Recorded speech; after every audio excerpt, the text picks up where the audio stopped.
So, gumawa ako ng sinigang kasi napapakain ako ng sinigang. And usually pag sa mga tindahan naman wala ka na nakikita mga sinigang ngayon. Ewan ko ba kung bakit. So, eto gumawa ako ng sinigang. Kompleto yan. May siling haba. Pero ako nilalagay ko na yung espada kasi gusto ko mas maanghang. May tawag nito labanos. May gabi. And syempre yung sinigang mix natin kasi wala naman tayo sampalok. So, papakita ko sa inyo kung paano supposedly ang karne ng sinigang. Kasi hindi ko maintindihan most of the time pag kumakain ako ng karne na sabaw sa iba. Hindi ko maintindihan bakit ang tigas-tigas. Ito, kita nyo itong pork na yan.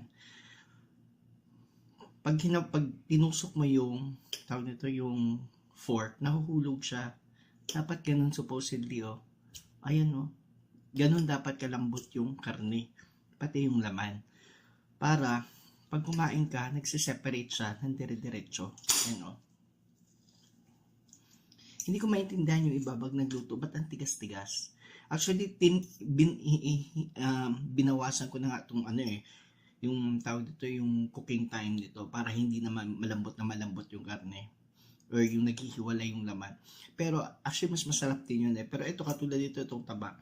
Yung pag-spray, pagkagat mo, ayan, malambot.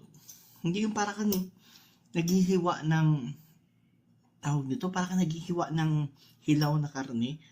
And I do understand na, ayan, kahit yung balat, nahihiwa mo agad. And I do understand na nagtitipid sa gasol, pero OA namang tipid yun, yung parang literal na ayaw mo magpakain. So, yun lang. Kasi minsan din, nabibwisit ako pag makain ako sa mga rekarinderya. Hindi ko maintindihan bakit ang tigas ng karne. And kahit sabihin mo na butakalya na baboy, pwede mo naman palambutin yun ng bonggang-bongga. Alam mo yun, kung nagtitipid ka sa gas, pwede naman na magkahoy-kahoy ka. Alam mo yun? So yun ang kwento lang ako.